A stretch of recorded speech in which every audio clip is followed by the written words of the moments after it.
It's going to be a super interactive session. And so, just to give you a sense of who you're speaking with today, you've got a former LinkedIn employee from way back in the day, back on the education team, which no longer even exists. That's how ancient I am. Built out things like the alumni tool. And then a brand new LinkedIn alum, Sam. Sam, would you mind introducing yourself? Yeah, absolutely. Thanks, Jeremy. Glad I could be on today with you all.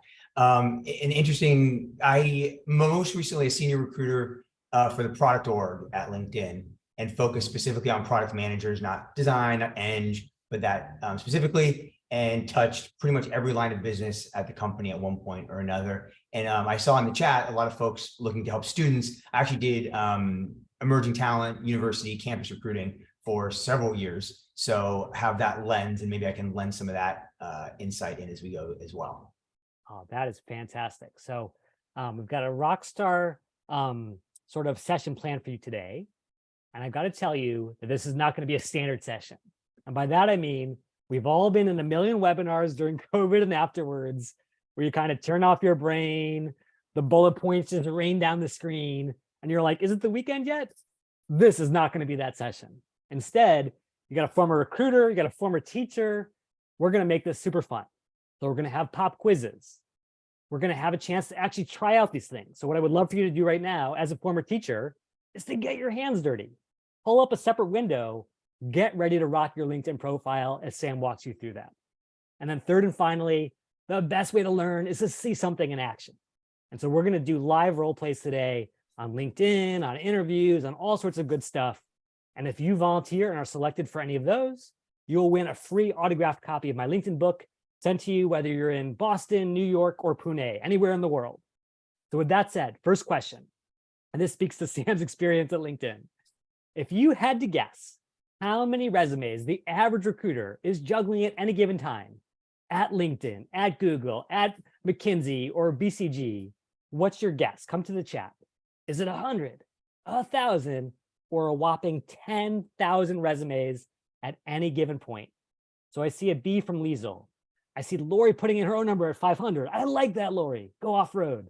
Alessandra says B. James says C. So mostly Bs, a couple of Cs.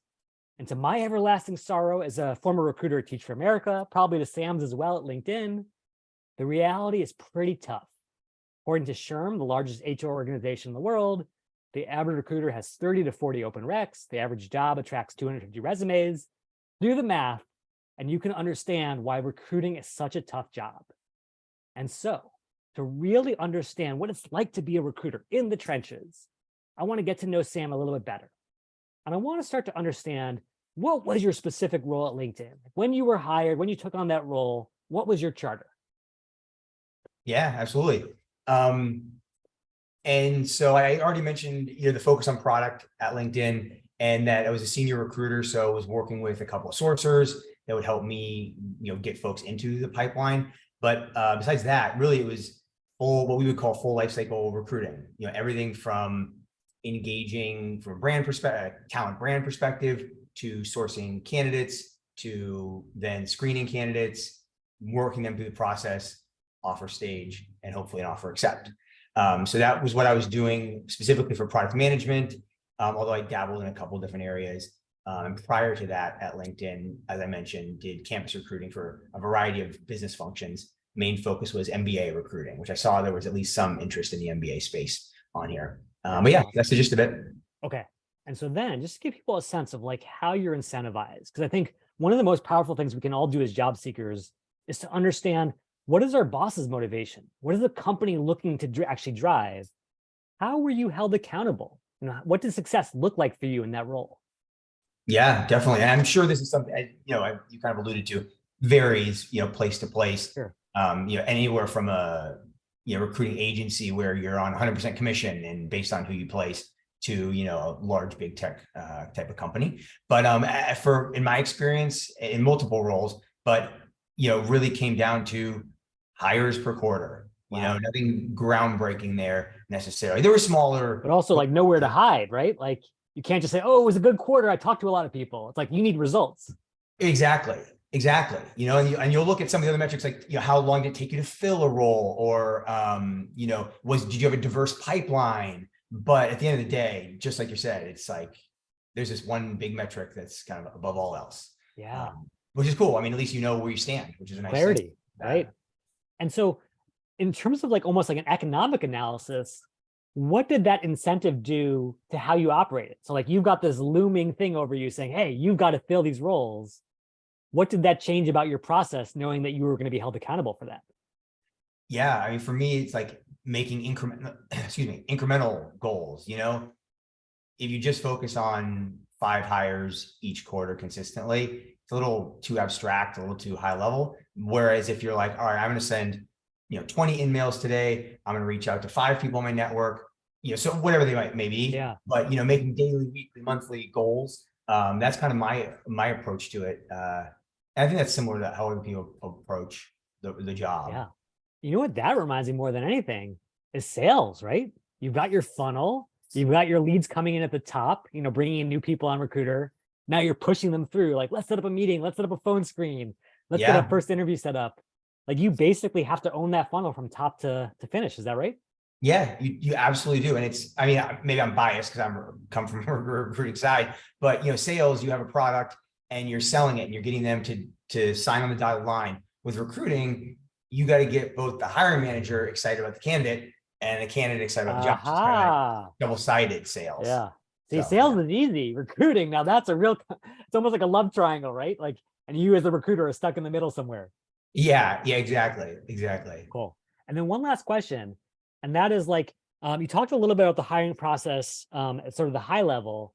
Tell us, like, specifically for a product management role at LinkedIn, what was every step? Like, how did a new job rec even get started? What did those first conversations look like? Just give us a sense of what was happening in the trenches. Yeah, absolutely. So another example of where this varies company to company. So I'm glad you framed it as just my experience at LinkedIn. Though I think ours is fairly standard with other big tech. But in any case, there'll be a demand planning process where you'll figure out, okay, here are business goals for the year and then the quarter, and then how are we going to achieve them? Where are we putting our resources? How many recs do we need for each line of business? Is how it was organized at LinkedIn. And so then there would be a prioritization process that mostly came from the chief of staff of our chief product officer. She kind of ran the driving force behind that. But then you'd come out with, okay, we're looking for these roles this quarter, through the fiscal year to know where we would go next and who was going to get headcount when. And so then, when it comes to, you get your 3 open recs, you sit down with the hiring manager, scope them, understand what they're looking for, maybe, do some trials on calibrating with resumes or whatnot. But, for that point, it's sourcing. So going out to your network and finding product managers. Okay. I want to pause for a second because, please. I've been both a recruiter and a hiring manager. I know there's always a little tension there historically. Like, do hiring managers even really understand exactly what they want, or are they kind of spitballing with you? Like, it would be great if they had SQL. It would be great if they, had 10 years of Google. Like, how does that even come to be?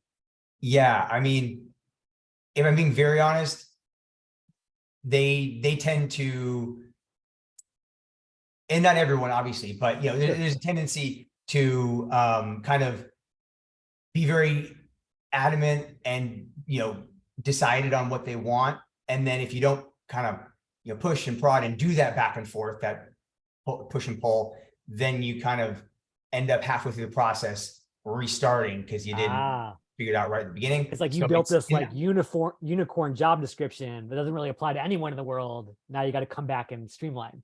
Yes, and it's interesting how much people have this like one archetype of what they're looking for, when in fact there are so many diverse, different types of backgrounds that could contribute successfully to a role. So sometimes you battle with that, but some hiring managers are phenomenal. They get it. They want to work with you as a partner. So yeah, that's a common. And so let me pause you there because we're going to get into that sourcing piece that you just alluded to in a second. And we can do a live demo of that. Before we get into that, let's speak to a question from John. Given how much was on your plate, did you ever use outside resources like headhunters, for instance? We never did at LinkedIn. That might be like an organizational ego thing. Like, we're a recruiting. We're LinkedIn, right? We're LinkedIn. We can't go and use outside sources. But a lot of companies do. Yeah. So might be an anomaly. I Yeah. couldn't say for sure. My sense is this more for C-suite type roles. Like again, if you need that really unicorn CFO or CMO, maybe you hire someone who specializes in that versus like your in-house recruiters take care of your entry level, your mid-level jobs. I don't know if you saw that at LinkedIn as well, or maybe they had their own in-house headhunters. No, that's a great point. They do have in-house like executive recruiters, we would call them, but Yeah. but I would imagine they do use some executive search firms. Executive search is just kind of a different animal once you get to the C-suite or even VP level. I've only had a little bit of exposure to that, Okay. but for that reason, you know. Cool, cool. So that being said, I know everyone's dying to actually see what this looks like. So let's ask another little pop quiz here as we talk about some insights. So imagine that you are Sam. Imagine that you are on LinkedIn trying to find rock star PMs to fill these demanding hiring managers' requests. What is the first thing that you would search for? Would you search by degree? Show me all the MBAs. Show me the Masters of Engineering. Search by school. I only want Stanford PMs. That's sort of like a classic cliche. Or would you search by job title, showing people who are focused on product management?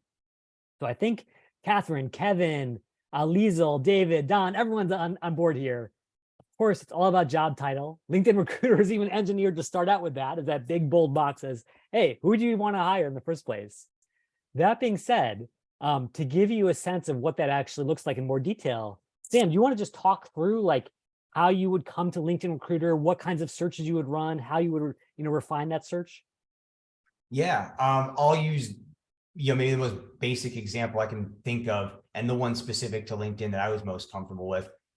First and foremost, you're absolutely right. Job title, especially for product manager, it's such a straightforward job title where there's some, but there aren't a ton of equivalents, different titles.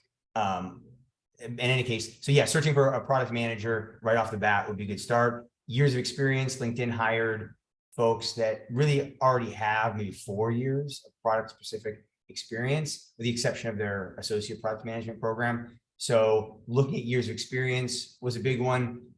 LinkedIn's philosophy was very much skills-based hiring as of recently, and the CEO spoke to that in the most recent a big conference that they do every year.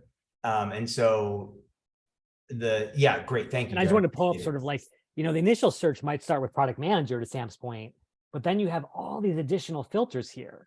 And so Sam can really like slice and dice to his heart's content. Okay, but yeah, keep going, Sam. More about like what you're looking for specifically.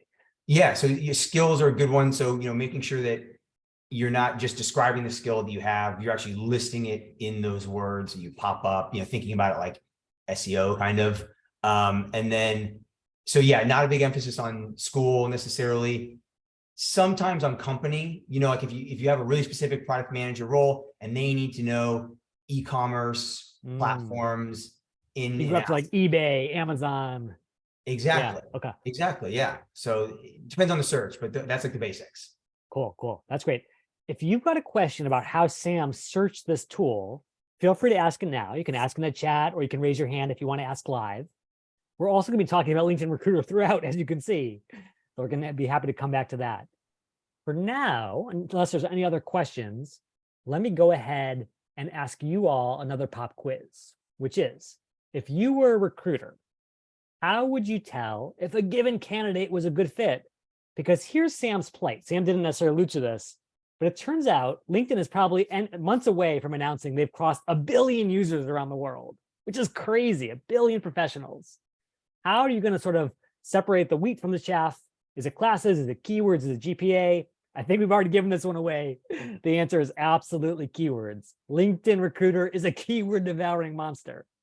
And so, because recruiters are looking for keywords in the way that Sam just talked about, the best way to understand how these results are coming out is in the form of a profile makeover to help you understand what you must do on your own profile in order to be found by people like Sam around the world. So if you want to get a free profile makeover and the first autographed copy of this book, just be the first person to raise your hand right now, and you get 2 career coaches for the price of 1. So Sonia, you were the first. I'm going to ask you to unmute and welcome Sonia. Hi there. Hi, Jeremy. Thank you so much. Of course. Thank you for volunteering. We really appreciate it. And Sonia, tell us a little bit about yourself. Like, where are you in your career? What are you considering? and then we can use that to really formulate a good strategy.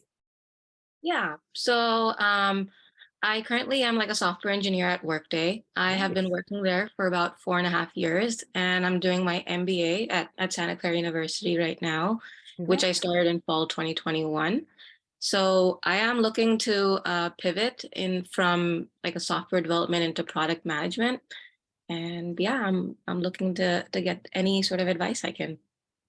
Okay, that's fantastic. So, Sonia, do you mind if we pull up your profile, not to criticize it, but to shower it with love? Yeah, sure. Okay. And you got a rooting section there. You got Don, you got Elisha. Everyone is rooting you on. And like Elisha said, you're a perfect candidate. So please, please, please always know that you are following a path that is well trod. Do you want to speak to that a little bit, Sam, in terms of were there a number of PMs, for instance, that you recruited at LinkedIn who started as engineers? Yeah, very common pathway. It makes it a lot easier knowing the technical. It's not necessary, but knowing the technical side is a huge leg up against a very competitive field of candidates. So right off the bat, and then combine that with an MBA where you get the business side of things. It seems like you're in a great position so far. Yeah, absolutely. So Mhm. got two great things. Let's just make sure your profile is screaming all that goodness. So Yeah. as you might have gotten the sense here, when it comes to the LinkedIn recruiter search, that headline, that little piece of text below your name is really critical. So Mm. Sam, when you see Sonia's headline here, what's missing? What's that keyword that you'd be so hungry to see? It's, as I'm sure will be no surprise, the title for me, aspiring product manager or something to that effect. Yeah, Could be a helpful way to not just show what you have done, but also your trajectory. I love that. And I think that's the really critical thing you've alluded to here, Sam, which is so many career changers are stuck in that catch 22. Well, I want to be a product manager, but I'm not one today. So how can I put it on my profile? But if Hmm. you put in aspiring or seeking product manager opportunities, you still have all the power of that keyword in your most critical section. Does that feel like a good first step, Sonia? Yeah, definitely. As long as it doesn't make that headline too long, I think it would. I think this is perfect where it shows what I currently am, and then what I'm looking for, and what degree I'm currently going for too. That's awesome. Yeah. Basically, I think if I was Sam, and you tell me if you disagree with this, Sam, she's got the holy trinity here. She's got the engineering background at a reputable firm. She's got the MBA right here locally. And then she's focused on the thing that you want to hire for. How does that feel? Yeah, I mean that's very close to exactly what you'd be looking for, and perfect for what Sonia's position is right now. Not like you said, not having had a product management position yet. So yeah, I'm all on board here. Okay. Love it. So far, so good, Sonia. Now, before we get to any of the other stuff, you know, I remember when I was at LinkedIn, Sam, recruiters would say, oh, we never look at profile photos. We never look at cover photos. But then we did some eye tracking studies, and it turned out that recruiters looked at them quite a bit. I think it's just human nature, right? We're all drawn to images and visuals. When you look at Sonia's headshot, her cover photo, any just immediate gut reactions, because again, you're not spending hours on this profile, you're spending like seconds, right? Right. And I think there it's like a quick screener of, is this person professional, and uh, serious about their career. As much as you can tell that from a photo, very little at the end of the day. But like you said, it ends up being a factor. So yeah, I mean, neutral background, only her in the shot is what you want. You don't want one with friends or your husband or your baby. Well, maybe your baby. People love it, but that's your choice. But other than that, no, it's great. Obviously, professional. A smile never hurts, right? So yeah, no complaints there. That's for sure. Okay, yeah, I love it. And I'll just give a couple of free tools here. If you decide you want even more feedback on your photo, there's a tool called Snapper. Have you ever seen this, Sam? I actually have not. No. Yeah, it's kind of cool. So basically what it does is it tries to leverage the best of AI and the best of sociological research into how we judge each other as humans and say, hey, what signal is your smile sending, your composition, your framing? And so if anyone wants to try that for free, it's in the chat. The one other thing I would say is, Sonia, obviously you're all about the Bay Area, which is awesome, especially if we're hiring in the Bay Area, then that's a great sign. But I think if you want to be even more specific, like I'm not just looking to be an engineer, I'm looking to be a product manager. Could you signal that visually? So go over to a site like pexels.com, also free, and put in something like Whiteboard. That's like the definitive tool that every great product manager is using to sort of design the future and work with their teams. Maybe when Sam lands on your page, it now instantly emphasizes, yeah, I used to be an engineer, but I'm all in on product. So just a couple of things to get you rolling there. Now, that being said, what else would you look for, Sam? You looked at Sonia's top card, as we call it at LinkedIn. Where do you go next? Yeah. And I think with most recruiters, the about section can be helpful, but most recruiters are probably going to skip down to the experience Ooh, section, interesting. Yeah. at least in my experience. And I think, the fact that LinkedIn condenses it now, doesn't even show you the whole about section, kind of Right. tells you it's less important, right? I think so. Yeah. I definitely think so. Okay. And just to be clear, because people ask me the question all the time, they say, Jeremy, I do need to post every single day on LinkedIn. Do I need to generate 1,000, viral posts? Does that matter to you at all, Sam? Because I know you didn't mention that. No, I mean, at LinkedIn, it might, because it shows that they're invested in interesting Sure. product. That's a super specific example. Yeah. Because you're talking about one company. So no, I don't think it's necessary for you to be active. A few posts to kind of show that highlight your personal brand. Definitely sounds great. But no, you don't need 1 million followers. You don't need to be posting every day, in my opinion. I love that, Sam. Like, I think our role in this webinar is just simplicity. Like, we want you to strip away the stuff that doesn't matter so you can focus on the few things that do. Don't sweat the about section, don't sweat the activity section, but experience will be looked at. Now, when you look at Sonia's experience section, Sam, what do you focus on? Where did your eye go? First to Workday, but then given there's not a lot of text there, skip down and start. And let's just pause there for a second. So like when the fact that, well, let me just ask Sonia real quick. Sonia, on your computer right now, do you have a resume that includes tons of beautiful bullet points from your Workday experience? Yeah, I should probably add them on here too. That's right. And I was going to ask you the corresponding question, which is, can Sam see that resume and all those bullet points sitting on your hard drive? No, not from here at least. So yeah, I would definitely have to add it. And I do see people where they split it up into like different positions or levels that they have been in at the work. So I think that would also be a good like a good enhancement too to my profile. Absolutely. That is a great point. Showing that progression of your career actually can count for a lot in my mind. I think a lot of recruiters' minds. And what Sam's talking about too is that like LinkedIn has this cool way now of helping a recruiter quickly get, hey, you were moving up in an organization. So in my case, if I started as a PMM at LinkedIn and then became a senior PMM, you can represent that visually. And it's kind of like a little nudge to Sam saying, hey, this person's got upward momentum. That's the kind of person I want to put in front of the hiring manager. So definitely great call out there. When you're looking at these experiences, including the bullet points, is there anything you're looking for, Sam, or you don't even have time for that? You're just getting a big impression.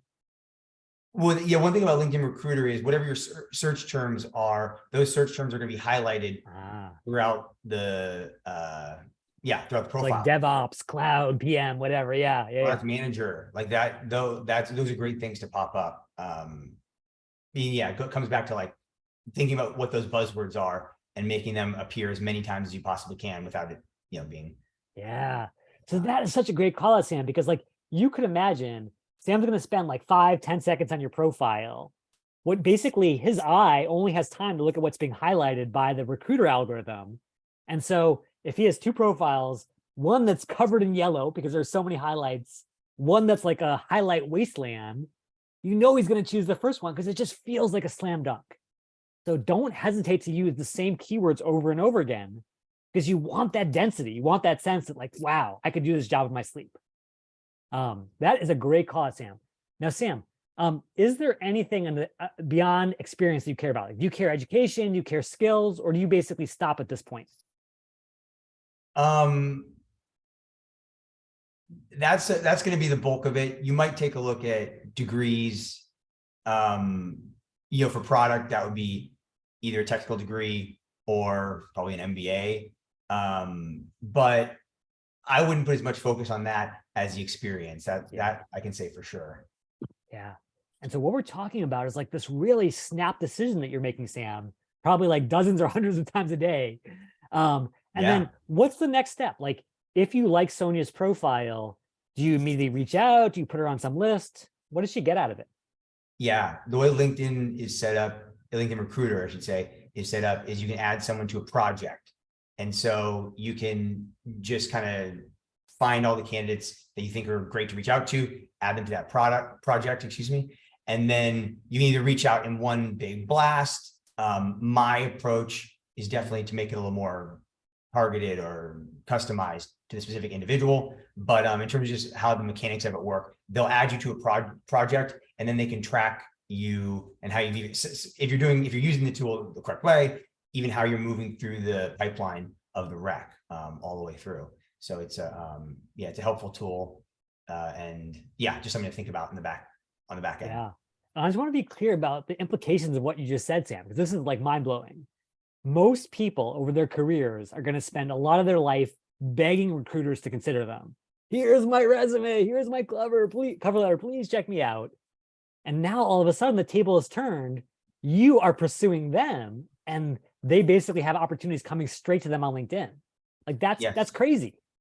And that's the other big thing, is that I don't know if I can put a number to it, but a majority, maybe even a vast majority of candidates that make it into just the recruiter phone screen stage, this kind of first stage of the process, are found on LinkedIn Recruiter as opposed to an application into the system. Aha.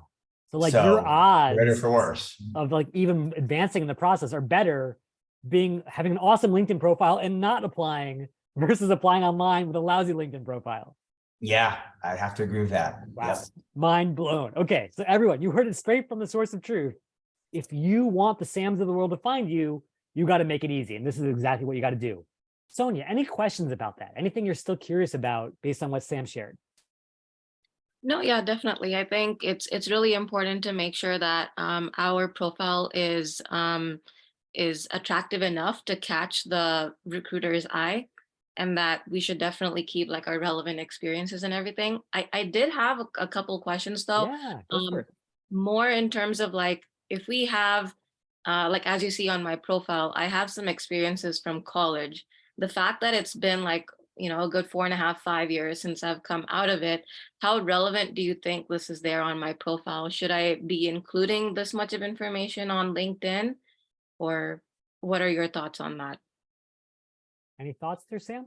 Yeah, no, my take is you have a healthy amount of information for positions that were pretty far in the future. I think a few bullet points is plenty for any given position, because you're not going to get, like Jeremy was saying, that much attention on your profile, regardless of how perfectly it's put together. It's just a numbers game. So no, I think you're in good shape there. Okay, I see. question. And I actually did have another question that Yeah. that a couple of people already asked on Yeah. the chat too, where they were saying that would adding that title of aspiring product manager affect my current position in any way? Let's say at work, no one uh, no one is quite aware that I'm trying to pivot, right? And I don't want it to be like a negative thing on my reputation there or anything. So how would I be able to still catch like the recruiter's eye, at the same time not have people who I currently work with be affected negatively in any way for this change? Yes, I'm so glad you called that out, Sonia. Thanks to everyone who was asking that in the chat. So Sam, this is a good time to talk about LinkedIn stealth mode, aka open to work. Do you want to talk about how that appears in the recruiter screen? Yeah, so open to work it just puts a little banner on your profile picture, but only those that you kind of allow it to show. So like Jeremy's showing, all LinkedIn members or recruiters only being someone that has a LinkedIn recruiter license. And just to be clear, you got to pay $10,000 a year per seat, give or take, to get that license. So it's not like millions of people are running around with it. Yep. And I think one other point is, you can also, depending on your situation, if you're pursuing product manager roles internal at Workday, I think it's perfectly fine to say aspiring product manager on your profile, because you can be aspiring to get there internally. Depends on your situation, but that's my first reaction to that. Okay, awesome. Thank you for calling that, Sonia. So I would say if you're in the clear at Workday, go for it. If you're not, use the stealth mode to make sure that Sam sees it, but nobody else. Okay. I see, for sure.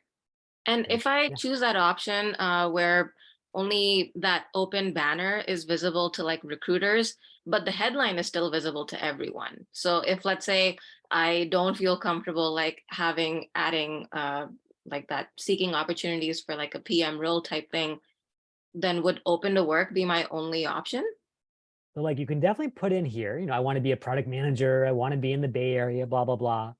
But my advice, I'm curious to get Sam's take, is you'd still probably want to incorporate it in strategic places. So Mhm. again, maybe the about section, maybe you mention it sort of offhand in your experience bullets, kind of work it in and incorporate it. Maybe you ask ChatGPT to find ways to sneak it in. That way, the algorithm still sees that signal, even if your human boss does not, and it will show up on Sam's screen. Any other thoughts there, Sam? No, I think you're absolutely right. Maybe the depending on your situation, the title might not be the place to put it, but there are great ways to add in the keywords elsewhere that are going to get you noticed. So yeah, it's a good call, Sonia, for sure. But it's a problem you can kind of work through, I think. Yeah, Ah, you can see an perfect. example here, Sonia, of how you might like just slyly incorporate it to get credit for it. Sure, sure. I did add an about section with like a little more information. Do you think we could take a quick look at that to see if that's something Yeah, for sure. that people would be interested? Yeah, yeah. And I'll just tell you right now, like, even if recruiters don't look at it, the algorithm does scan basically every piece of text on your profile. So rather than have like a whole paragraph, you could just flat out list the skills that are most important. So for example, in my about section, I just said like, okay, these are the things that are most important. By the way, you can always come to a site like jobscan.co, link is in the chat, or just chat GPT to figure out the most important keywords. And then it will actually give you a list that you can plop right into your about section. So that's just one other approach. Okay, Sonia? Yeah, for sure. Great. Sonia, you've been an amazing volunteer today. I cannot thank you enough. And we'll be sending you a copy of this book right afterwards. Okay. Okay, Yeah, thank thanks, you. Thank you Sonia. so much. Everyone, Thank you. please blow up the chat. We'd love for Sonia. She got us off to such a great start. Before we move on to the next topic, there are so many juicy questions coming in, Sam. Let me feed you a couple if you don't mind. Is that okay? Yeah, no, that'd be great. Okay. So I know there was a question from Marie a long time ago. My apologies, Marie. Thanks for your patience. Does it make sense to list a position that you only held for 4 months on your LinkedIn profile? What about those short-term jobs? I noticed that question too. And if that's going to incorporate the experience or keywords or whatever you want to highlight in your profile, I say absolutely include it. You know, you might, maybe your concern is, you know, you don't want to feel like you're moving around too much, but I don't see that. I think it's more important to get your experience, the experience of work you've done out there instead of worrying about the fact that you changed jobs. Especially if it was like a contract, just put contract and mark it as such on your profile, and that will help you out a lot, or internship or whatever it is. But like we've been saying, getting those keywords in is the most important thing. So if adding a 4-month position is going to do that, I say go for it. That's awesome. And just to be clear, you don't have to specify it was 4 months. LinkedIn allows you to do dates either in years or years and months. And so if That's a good point. you just want to list, hey, it was 2015 to 2016, even though it was only 4 months from November to February, totally fine. I think one big thing is it's your story to tell, right, Sam? Like as much as the recruiters want to get to know you and understand you, it's not like your Wikipedia entry where you have to list everything you ever did. This is the narrative that you want to share with the world. Yeah, this is a marketing piece. Exactly. I'm so glad you said that, Sam. Yeah. And recruiters get that, right? Like you guys aren't like, oh, you're fooling us or playing games. Like you want someone who's a good communicator, not someone who just like blabs a bunch of random stuff. Yeah, absolutely. And Yeah. make it easy on the recruiter, make their job a little easier so that you're more likely to Yes. get their attention. Make it easier for Sam to do his job so he can make it easier for you to get your job. That is the basic lesson of this session. Speaking of which, Mark asked a great question. If her engineering experience isn't especially relevant for what she's looking for, should she keep it brief? So for example, like she might have all these things from Workday about use this code base and worked on this project and blah, blah, blah. If it's not product related, what's your advice there, Sam?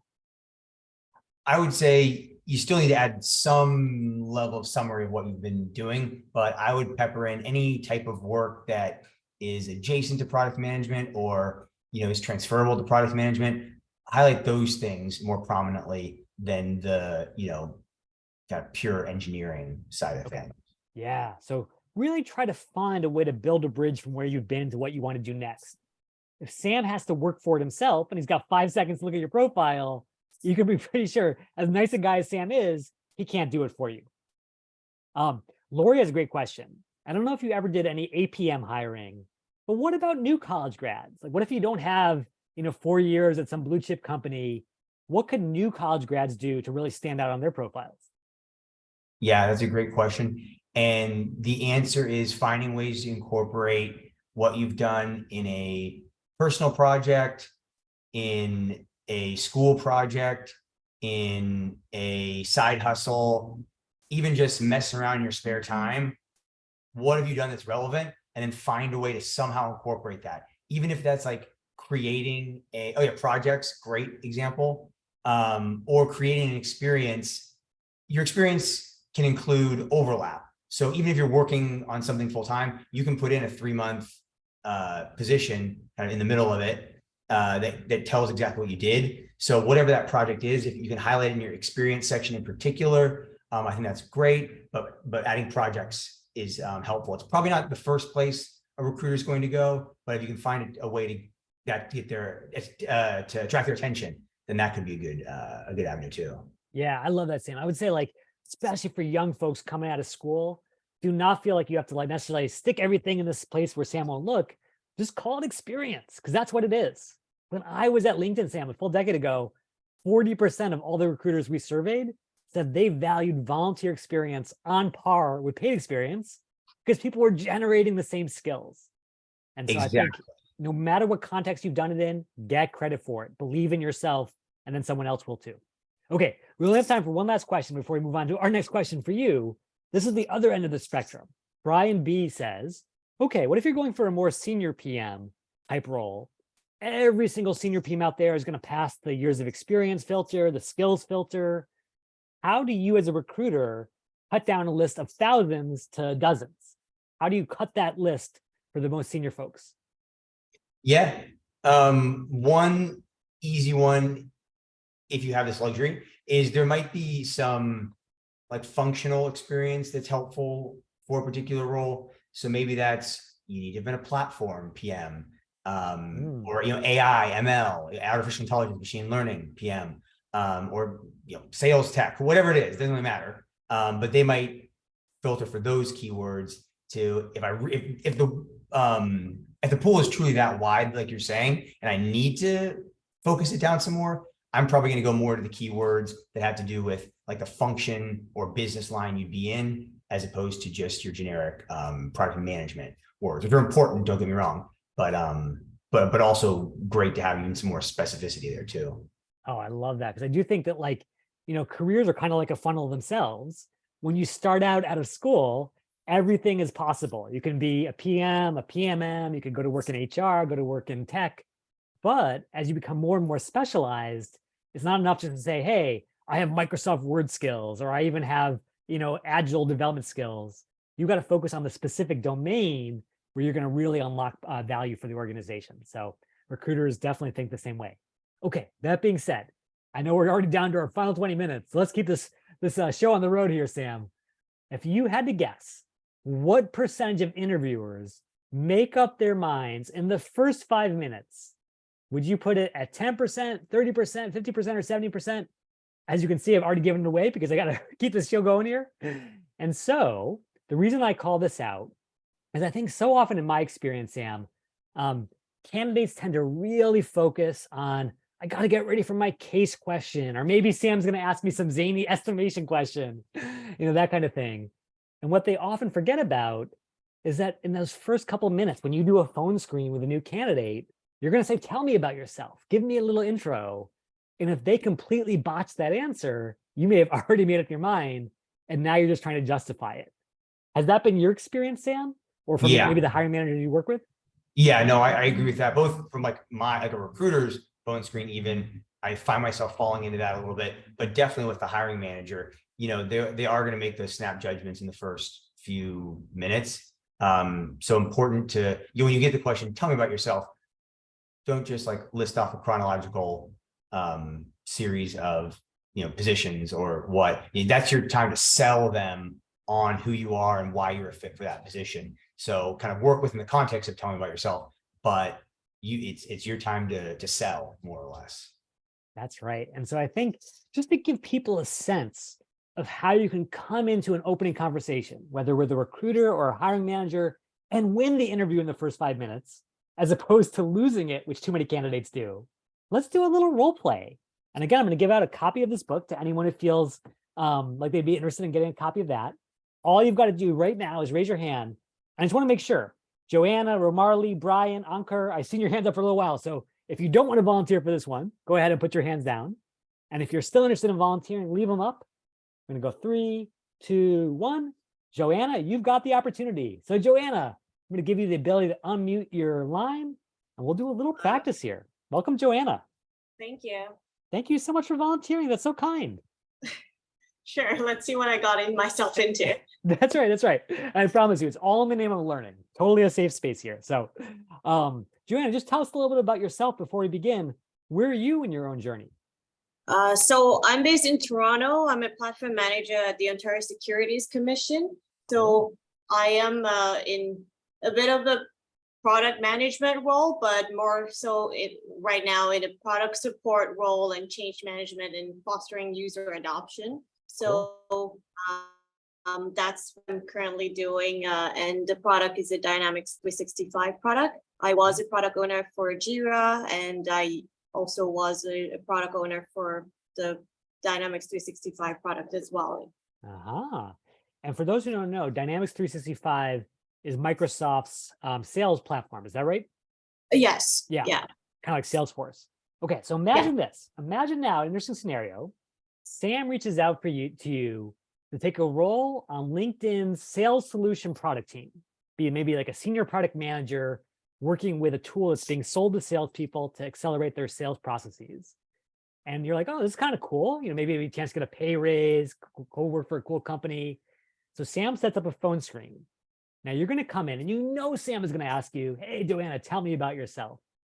How do you normally answer that conversation, Joanna? Like, what's your normal process? Don't give me the actual answer. Just give me your strategy. Sure. So first off, I would start with my current position and then what I can contribute to the LinkedIn sales platform, why I'm interested in the position. And then if they ask a little bit of background about previous positions and background education. I love that. And you know what I love about that so much, Joanna? Is you didn't fall into the trap that so many job seekers and students do, which is, I'm just going to give the answer that I've been trained to give my whole life, which is tell my life story. Okay, first I went to college, I majored in this, then I had this job, then I had that job, then I went to grad school. Because honestly, that's not an engaging way to connect with the person on the other side of the screen. But if you speak their language in terms of like, this is why I'm excited about this role in particular, this is what I can do for your company in particular, now you are speaking Sam's language and the language of the hiring manager. Do you agree, Sam? Yes, 100%. I think that's spot on. You've probably heard so many of those openers where it's like 7 minutes in and they're still going through their resume, right? Exactly. It makes it so easy to drone on for too long. If you're more focused and pointed, have much better luck. Okay, so Joanna, if you feel comfortable, just give us your best, 90-second, 2-minute version of what you just talked about. And we are going to give you gentle but constructive criticism to help you take your interview game to the next level. Okay, Joanna? Sure. So, hello. Joanna, tell us about yourself. All right. I'm a platform manager in the digital solutions branch at the Ontario Securities Commission. And the organization is focused on investor protection and fostering fair and efficient capital markets. And I am part of the product management leadership team doing digital transformation. And my role is about engaging with internal leads to articulate requirements, influence the direction, and ensure the initiative alignment for this product that we're working on. It's called Regulation 360. I also lead the product enhancement work stream to prioritize product backlog items, and I balance the requirements of the stakeholders, the users, and also conduct training to foster product adoption. Great. Anything else you want to share with us? This is about myself for my current position. In the past, I rotated multiple branches within the commission, and was previously in the compliance and registry and regulation branch, where I implemented many data visualization dashboards. And I was also involved in the management reporting for the enforcement branch, and I successfully deployed Jira as the product owner from the administrative side as well. Okay, awesome. So let's do this. Thank you so much, Joanna, for giving us the answer. I want everyone to blow up the chat right now with heart emojis, star eye emojis, everything, because to do an interview in front of 150 people takes a lot of guts. And Joanna, I tip my cap to you. That being said, Sam and I are going to do a little good cop, bad cop routine here. So Sam, I want you to be the good cop. Give Joanna everything that you loved about that, and then I'll provide a little bit more of the constructive criticism side. Sure, works for me. So I mean, just right off the bat, you obviously are a great communicator, succinct, concise, clearly spoken. So that's already, you're off to a great start. But in terms of the content itself, I think it was great that you basically you described what a product, if you're going for a product manager role, you basically just described what a product manager does. And that might seem like you're telling the recruiter what they already know, but really they're matching up between, oh, okay, they do that. Okay, they do that. Okay, they do that. And like making you seem like an even better candidate. So that's great. I like that you gave some context. Like at the end of the day, you have to give a little context about, the company or the product or whatnot. So you didn't just kind of leave us hanging. You gave enough information that what you were saying was meaningful. What else? We'll leave there. Those are the biggest things that I noticed. And overall, yeah, great job. Can't agree more with the smiley, thumbs up, cool, star eyes, clapping. That's perfectly accurate. Okay. Thank And so you, Sam. I totally agree that there was so much good stuff here. That being said, I do want to push you because the whole point of this session is to unlock opportunity. And I want you to ever feel stuck. Absolutely. Yeah. I'm all ears. Yes. And that is that even though I loved what you had said at the very beginning in terms of I like to talk about the company and what it can do for them, what I only heard was half the story. Here's what I've done in the past, which is nice, good place to begin. But I wanted you to sort of cross that bridge to think about Sam's position. Sam's got this hiring manager breathing down his neck. He wants a rock star PM. And if he can't easily articulate exactly what you can do at LinkedIn, he's not going to put his own reputation on the line for you. So what I would do, Joanna, is I would come in and I would start out with, I've been obsessed with product management ever since I started my career. I've had this incredible opportunity to work on Dynamics 365. I've worked with this great organization, all the stuff you talked about. And now because of that, I'm just thrilled by this opportunity at LinkedIn to work on the sales solutions team, to serve this audience that I've served before that I know so well, to really help them unlock value around the world. Like that would be a dream come true for me. So it's not just what I've done, it's what I want to do next. And that's why I'm so excited about this conversation. And if you can go that one extra step to really empathize with Sam and the hiring manager, now you're already on your way to the next conversation. Does that make sense, Joanna?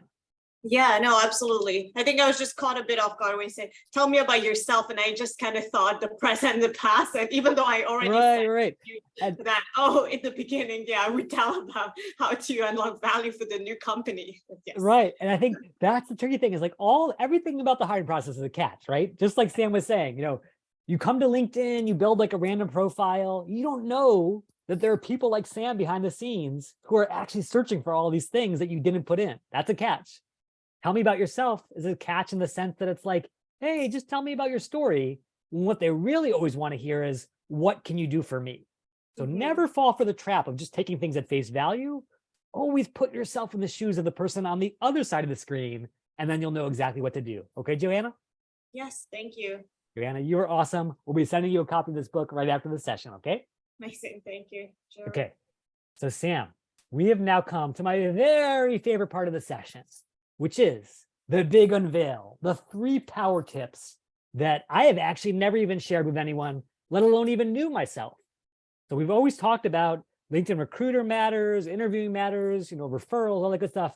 But let's talk about what really happens on the inside.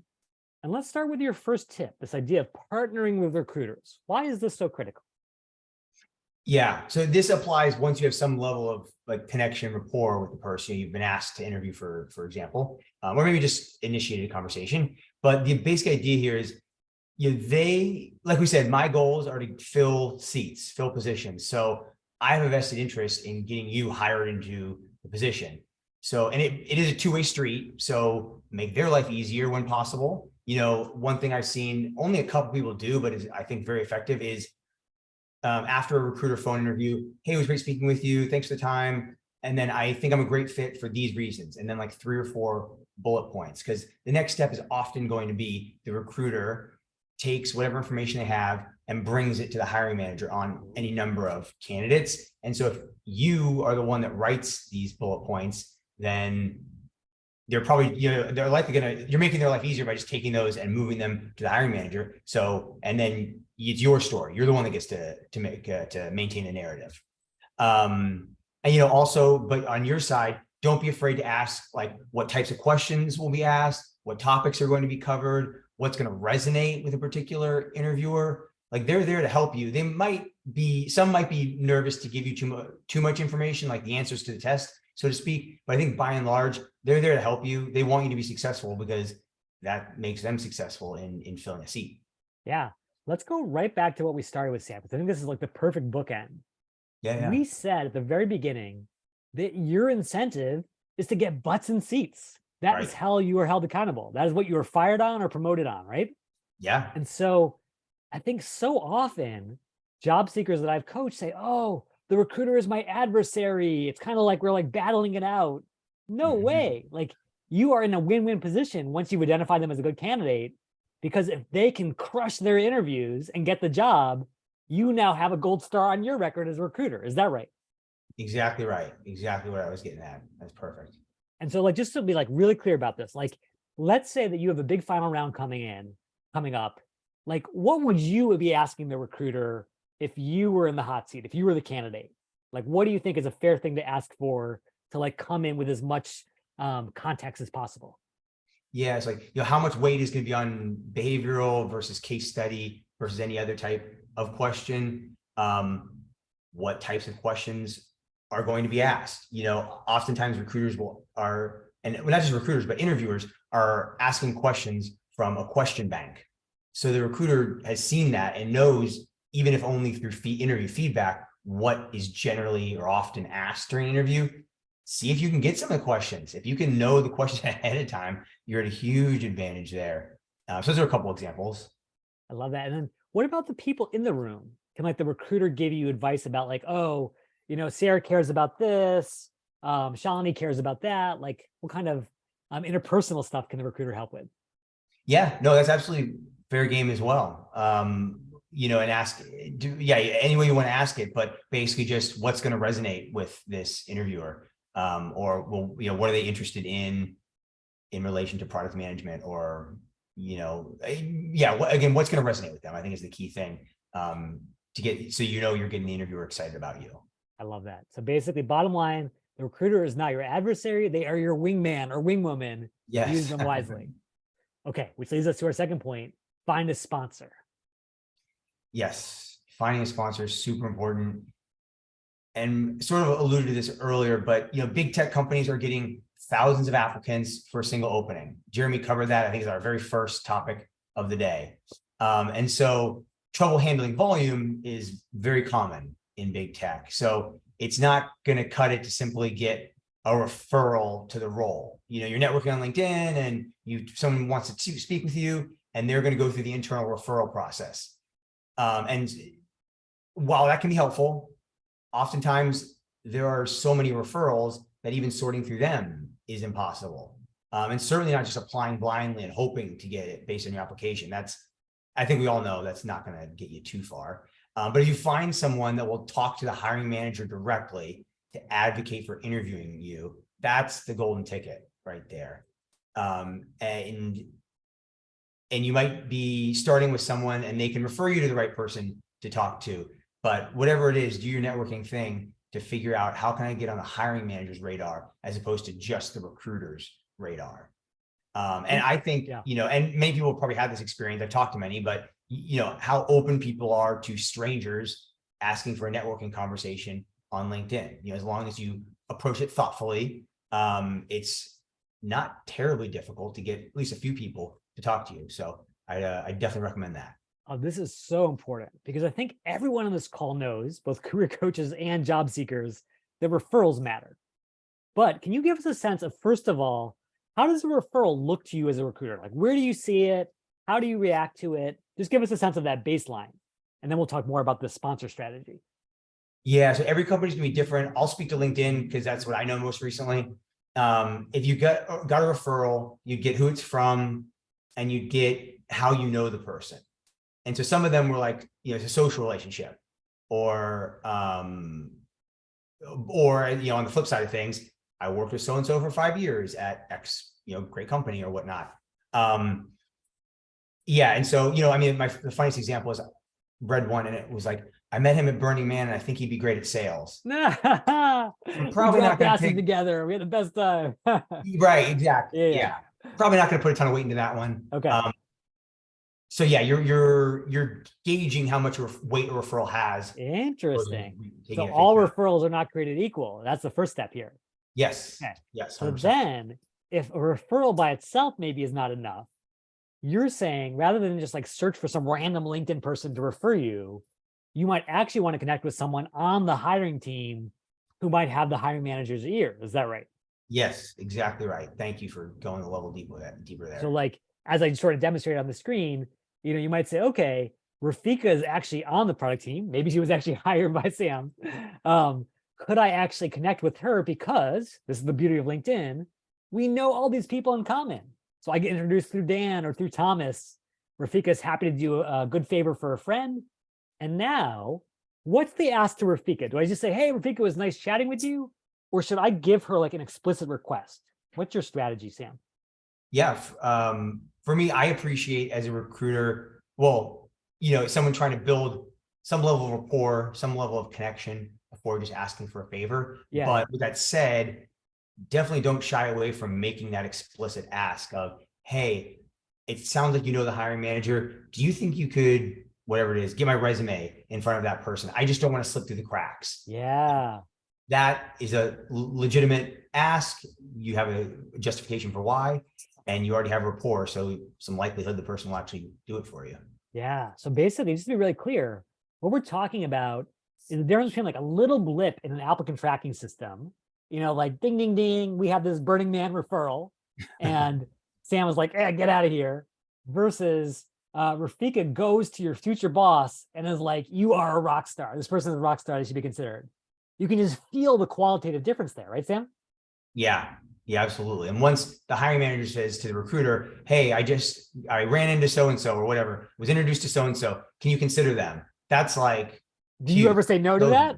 If the recruiter hears that, they're gonna be like, okay, I gotta give this person special attention. I want to make sure that they, get taken care of in the process, have a white glove experience because of that. So, okay, so that is the path to the VIP treatment that you all deserve. Okay, I know some people have to run. No worries if you got to do that, but I do have one last hot tip coming in fresh from Sam. Know your worth. And I'll be quick on this one because of time, but basically when it comes to salary negotiation, if you're the candidate of choice for a high demand role, so think end product, big tech's not going to balk at your salary requirements. Rarely, if ever. So I would say first, delay getting into specifics until further along in the process. You kind of don't want to commit to something or get too down in the details early on, and always ask for the salary range for the position. In some states, companies are required to provide that to you as a candidate. So consider that as a way to start how you'll negotiate for salary. But very often exceptions can be made to go beyond the official range. So it might make sense to ask for higher than what the top of the range is, and it's a big if, but if you have justification to do so. Don't just say. Can you speak about that justification? Like, how do you make that case? Right. Yeah. And I would say what you don't do is like, cost of living in the Bay Area is super expensive. I need such and such amount of money to pay my bills or something. It's much more important to be, I have this qualification, this skill, and this background, and could add, extraordinary amount of value for this position. Something maybe better worded than that, but really making the case for why you're going to add value as opposed to just why you want it. Got it. And so I really understand, this one really blows my mind. I'd always thought like, oh, there are these salary bands, recruiters don't have that much power to like go beyond that. If I go to LinkedIn as a product manager candidate and I have an offer that's like $100,000 more at Google, will they actually match that? even if it's way outside of the salary band? I have heard that there are some companies where they will match like basically any offer if you are the chosen candidate. LinkedIn does not happen to be that way, but it's not out of the question. You should certainly ask. Yeah. You know? Yeah. So obviously always negotiate, because otherwise you run the risk of regret later on. Like, oh, I wish I had negotiated when I had the leverage. Right. And number two, the best way to have leverage is to have multiple opportunities, right? If you go to LinkedIn and they give you an offer and you have nothing to compare it to, you're in a way tougher situation than, hey, I've got 3 other suitors, better snap me up now, whatever the price, right? Yeah, part of it is just the leverage piece, and part of it is just you seem more attractive as a candidate. Yes, it's human nature. It's FOMO, right? Even recruiters have FOMO. That'll be our last insight for today. Even Sam, as clever as he is, will have FOMO if you've got offers from all of his competitors. Absolutely, no doubt about it. And with that said, here's what we're going to do. We're going to finish up with some bonus goodies for all of you. And then I'm happy to stay online for a couple more minutes and answer any questions. I don't know, Sam, do you have a couple extra minutes or? Yeah, no, I'll stick around, yeah. So if anyone's got to run, just stick around for the last couple goodies, which is number 1, if you want to connect with either of us, we would love to have you in our networks. As you can see, we are big believers in LinkedIn. So please connect with us right on our very favorite network. And then we'd be happy to stay in touch and answer any questions that come up tomorrow or a year from now or whenever. Number 2, if you want to learn more about breaking into tech, I've actually got my start entrepreneurially doing that. And if you want your own free profile review, check out this on the LinkedIn Guys website. Although I do happen to know that Sam is considering becoming a coach. So if anyone's interested in snapping up his services, be sure to reach out to him on LinkedIn. Okay, that being said, if you have any final questions, whether it's about what's it like for recruiters, how does the LinkedIn algorithm work? How can I stand out? How can I break through this block in my way? Please put those in the chat right now. If you had a question before and we didn't see it, put it in here right now so we can just know that you're still on the line. If you want to ask live, that's great too. Please raise your hand on Zoom and I'll unmute you. But Ankur, Dominic, and Brian, if you don't want to ask a question, just go ahead and lower your hands now so I know you're not interested in that. Okay, we definitely have a couple questions here, so let's dig in. Let's see. First of all, Gaurav says, can we know when you'll have the next session? The next session is actually next Wednesday with Steve Dalton, who is on the line. Do you know Steve, Sam? Have you seen his book? I've not met Steve, no. Okay, so Steve was actually my career coach when I was in grad school. And he's the one who opened my eyes to LinkedIn, led to my getting a job at LinkedIn. So if you want to learn about him and the 2-hour job search and AI, come to our session next Wednesday and I'll share more details with the recording. Okay, Dominic says, so I've been getting less activity since I changed from flexible, I'm casually browsing, to immediately I'm actively applying, recruiters only. Has anyone experienced that too? Any thoughts there, Sam? I don't know if you've experienced similar things in terms of open to work, where if you change the parameters, like, do you as a recruiter even see this thing, this whole start date piece? Yeah, you can see what their urgency or start date is. It's not something I think I've ever paid much attention to or any attention to. So I'm surprised that you had such a change. But yeah, I'll admit, I don't think I can give you a good answer as to why that might be, honestly. Maybe you have some ideas, thoughts. Yeah, my thought is just to like A/B test stuff on LinkedIn. Like obviously there's seasonality to recruiting. Sometimes are, higher recruiting seasons and others are lower. That being said, if you leave it on for like a month at a time and then switch to a new set of parameters, you can actually notice in your analytics and tools whether your impressions are going up, whether your profile views are going up, even who's viewing it. And so use that to basically be your own data scientist for your own career. Great question, Dominic. Okay, let's take a question from a live hand raiser. Ankur, if you are interested, feel free to unmute your line. Would love to have you ask live. Hi there. Yeah. Thanks, Jeremy. So I have a question related to LinkedIn customization. So for example, I want to apply for product management role for different industries, example, 10 industries through LinkedIn. Now, I know I have the job description for all these 10 industries. I want to customize, just like in CV, we customize our CV and send it to the recruiter or the hiring manager. Now, how can I do it in LinkedIn? Because if I do it in LinkedIn for job 1, and then I customize for job 2, and then I customize for job 3, then the job 1 customization will go over I will not, so the hiring manager will see that, okay, this LinkedIn profile is always changing every time. So that will not be, I would think that will not be a good impression. So how do I customize LinkedIn profile for different job descriptions? I love that. It's such an important question. So Sam, you probably had some people who were interviewing for product roles, but maybe also were interested in product marketing or VC or who knows what else.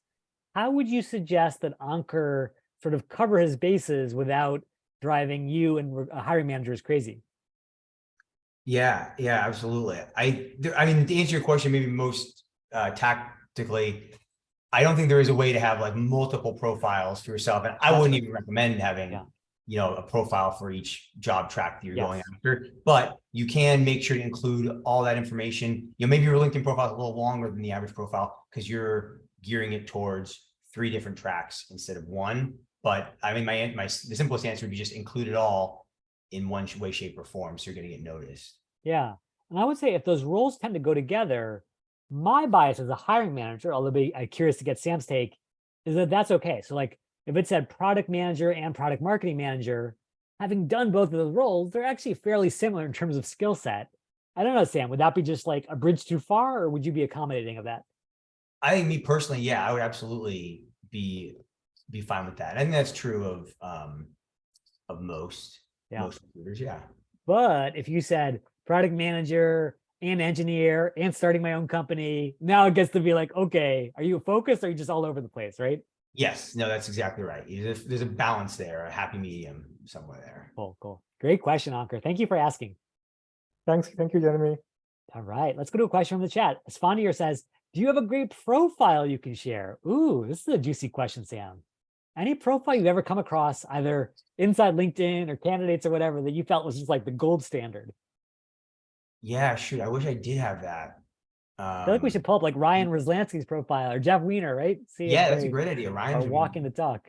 Would be really interesting. I mean, you can see that Ryan is kind of nailing the headshot, nailing the cover photo. He doesn't have an about, or no, it does have an about section. Okay, what to say? Yeah. Although it's pretty short. I don't know. I guess what I would say is rather than focus on a generically perfect profile, which probably doesn't even exist, focus on the profiles of the people who have the job that you want to have, because they have obviously already won the recruiter game that Sam just laid out. And so you can actually reverse engineer it.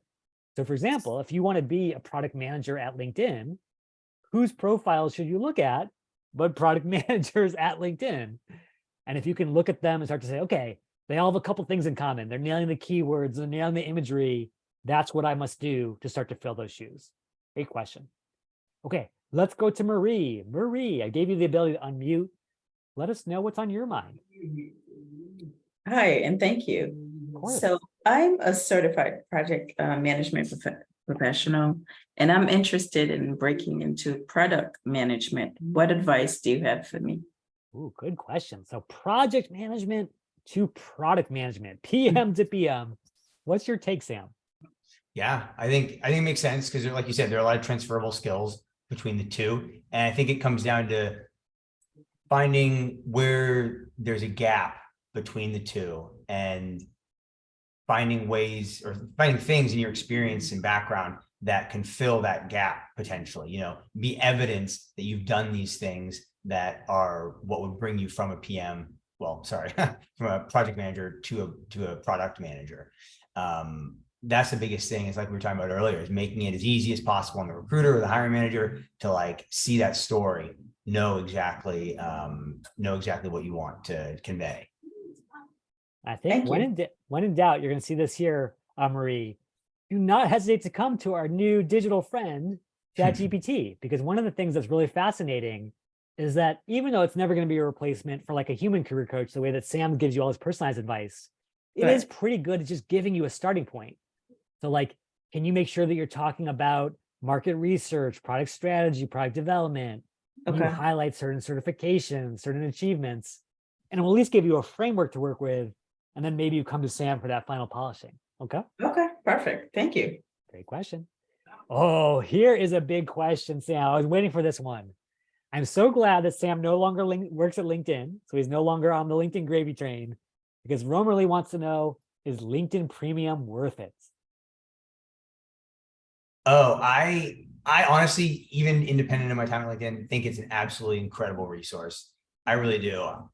Even before I worked at LinkedIn, I got my job at LinkedIn and the one before that because I had premium and I sent a bunch of emails to people and people were incredibly receptive to having networking conversations with me. So I actually am a big proponent of it. It is expensive. I totally acknowledge that. Here's one pro tip. Every LinkedIn employee is able to give away 10 premium 6-month premium licenses in a given calendar year.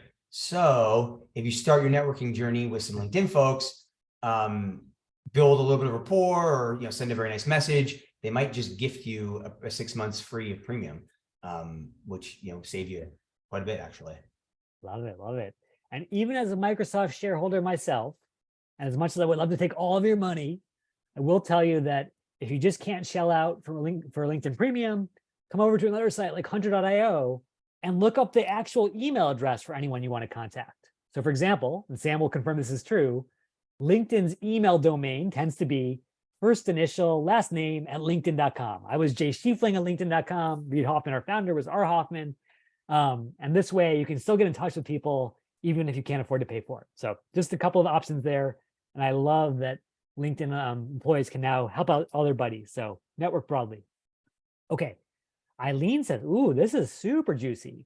What are trends in the hiring and tech industries? For example, rescinding offers, remote or return to office, contractual opportunities. Sam, you've been so close to the talent space in tech for so long. What's happening in this world right now? Yeah. I mean, I think the first thing that you can't ignore as much as you want to is lots of layoffs in tech right now. Just not a great economic outlook. And that could be very temporary, but we've seen the layoffs keep coming. So, and I have heard of rescinding offers happening. Another trend I'm hearing from folks is the return to work, that a lot of companies are asking that people come in to the office X number of days in a week or a month or however they set it up. Yeah, so definitely seeing that. What other trends? Jeremy, help me out while I'm thinking of. Okay, yeah. I would just say, I'll be sort of like the good cop to your bad cop this time.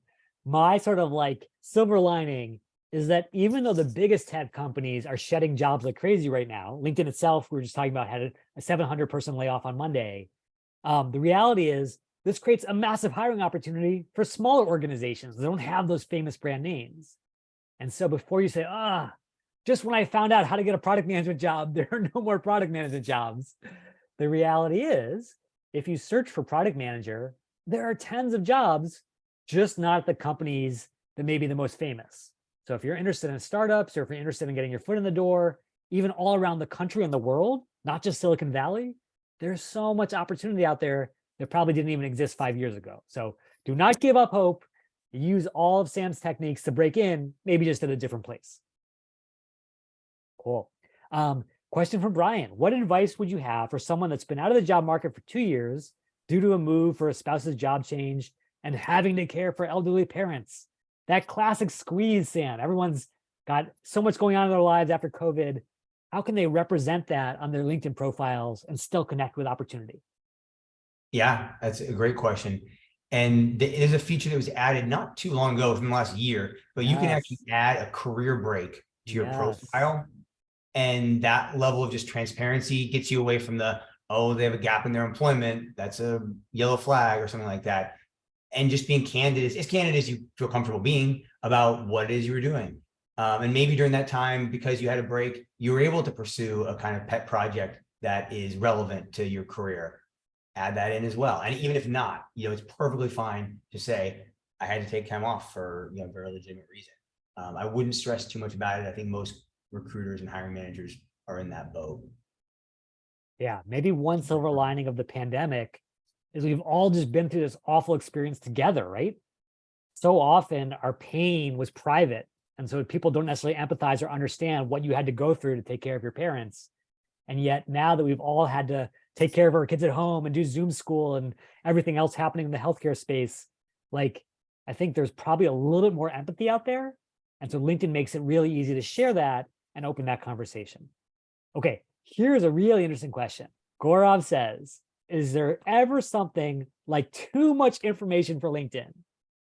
Do you want to post about everything, even if your profile becomes too long? And I get the temptation, right, Sam? Because traditionally job seekers are in that 8.5 by 11-inch jail called our resume. Got to get it onto one page. I got to squeeze it in. Now I've got this massive LinkedIn profile to work with. What do you think? Should there be a balance? Yeah, I think balance is definitely the key there. You're going to move from section to section, so I think it's making sure no single section is too large. I think the experience one is the one that's probably most susceptible to getting a little longer than maybe is ideal. The best practice is 2 short paragraph sections in each experience, each job, each position, let's call it. You can do it in bullets too, that's fine too. But they say that short paragraph form is the ideal. So if you think about that as a general guideline, and maybe you make it 3 because you have particular experience you want to highlight. But just think about it from the recruiter's perspective. And like Jeremy said, they're only spending several seconds on a profile at times. So keep that in mind as you're deciding how much to put on there. Yeah, I think being respectful of Sam's time, of recruiter's time, when you put together, and then also recognizing so many jobs, communication is everything. If you can't even communicate your own story concisely, how can I put you in front of the big boss or the CEO knowing that you're going to blather on? So balance for everything. Okay, one last question. We're going to end with kind of a depressing question, and I'm going to give an optimistic response. So Rosalinda says, okay, so there's all these IT layoffs going on right now. What's the main reason? Like, these companies are still making a lot of money. Why are they laying people off? Any thoughts about that, Sam? It's kind of like they're thinking about it in terms of like business planning. And if they're forecasting less revenue, they're probably going to forecast fewer hires, and maybe even to the extreme that they need to let people go to fit into the kind of the business needs as opposed to just the hiring needs. I think that's the maybe overly simplistic way to describe it. Yeah, there's definitely something going on with trying to please Wall Street, trying to pump up their stock prices, trying to sort of fit in with the crowd, because it seems like once one company starts doing layoffs, everyone's doing layoffs. That being said, here's the optimism that I want to end on. The number one thing that I think depresses job seekers is this feeling that they don't have control over their own lives, over their own destinies. There's this magical recruiter behind the scenes who is like the puppet master guiding my life, and I just have no autonomy. What Sam has showed you is the exact opposite. Not only does the puppet master want to support you, not only is it a win-win when you succeed, they succeed, but you have so many tools at your disposal to support you, whether it's your career coaches, whether it's ChatGPT, whether it's LinkedIn, whether it's your network. All of these things are designed for you to wrest control of that most critical human thing, which is the ability to chart your own course. So no matter what the world throws at you in 2023 and beyond, please, please, please never lose sight of the fact that you get to tell your own story. I wish you a beautiful job doing that. And Sam and I can't wait to celebrate your success on LinkedIn and beyond. Yeah, Thank good you luck, so much for everyone. joining today, Sam. Yeah, thank you, Jeremy. And thanks to everyone for joining. And here's wishing you a fantastic weekend. Good luck, everyone.